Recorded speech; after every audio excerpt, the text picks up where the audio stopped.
Good, dear instructor. I'm going to talk about examining theories in learning practice, presented by John Sunday, dated 17th March 2026. My next slide is overview or abstract. This presentation examines how theories influence teaching methods, classroom interactions, and assessment practices at Bora Primary School where I teach. It also evaluates guided discussion, teacher-student interactions, and formative assessment, and proposes evidence-based improvement to enhance student motivation, engagement, and academic performance. The next slide, I'm going to talk about the key topics, which is the focus area. So the first is teaching methods. I'm going to add analysis of guided discussion.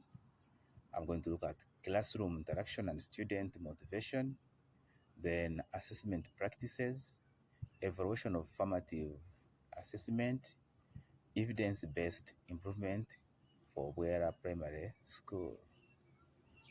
My next slide is teaching methods. At Bwera Primary School, the main method used is guided discussion. And therefore, guided discussion is a student-centered teaching method where teachers facilitate structured dialogue among learners. At Bwera Primary School, it involves questioning, sharing ideas, and encouraging learners to explain their thinking. Strength of guided discussion. 1. It promotes active participation and critical thinking.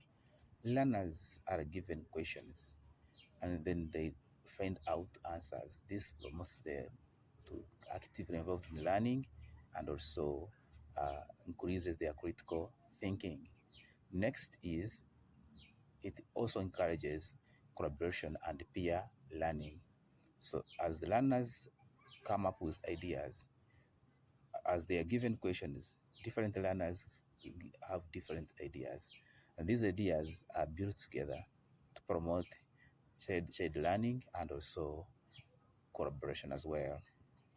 It also next is that it helps learners express ideas and build confidence. Learners are given room to give their own opinion, to give their own ideas, to give their own observations. Next is it supports deeper understanding through dialogue. Children are given time to discuss on the question given to them. And also, it aligns with constructive learning principles. My next slide is looking at limitations of guided discussion. Time consuming in large classes. In Bwera Primary School, our classes enrollment in lower classes and the middle classes range from 60 to 80. This is a big class which may be hard to use such a method. Another one is some learners may be dominant, they may dominate the discussion.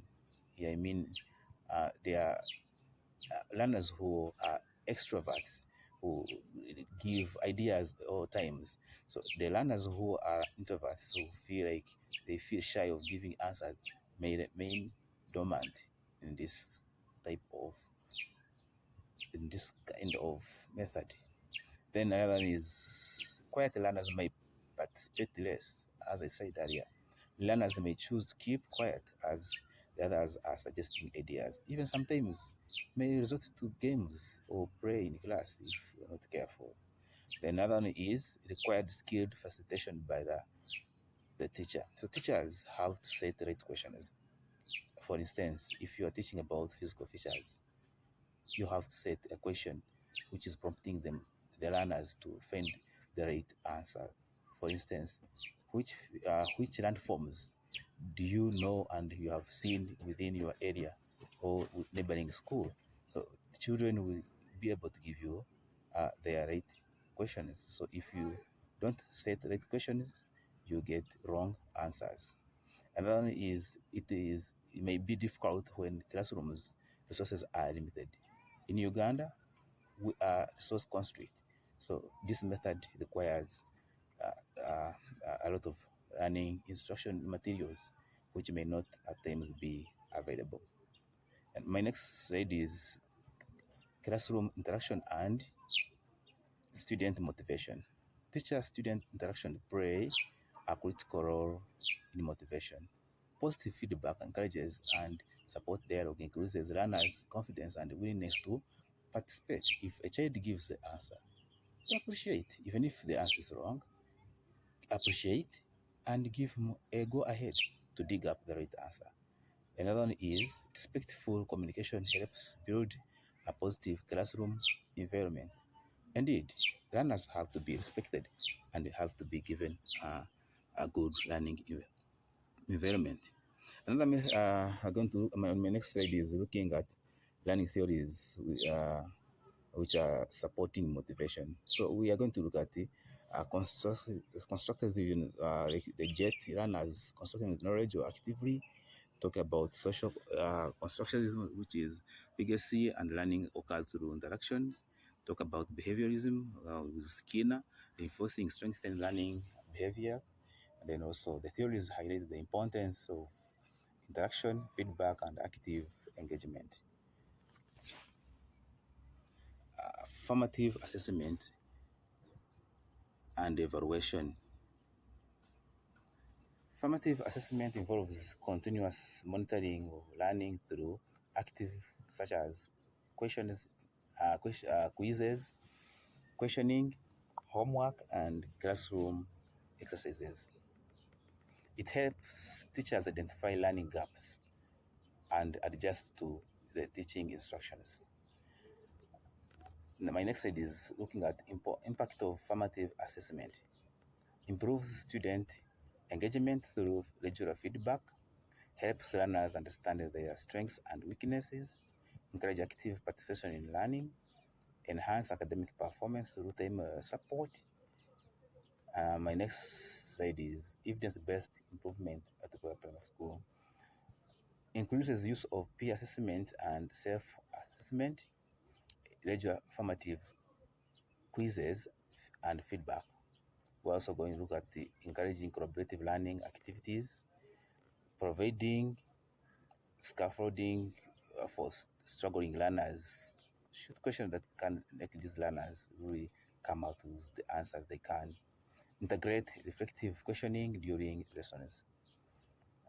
References. I'm going to look at uh, the Brack and P. William D. of 1998 assessment and classroom learning assessment in education. Then we have P. We have Jet and J, who writes about the psychology of child. Then we have the Vigacy, mind in society. Then we have Skinner, BF, 1953, science and human behavior. Then Hati, 2009, visible learning. I wish you this marks the end of my presentation. Once again, good day.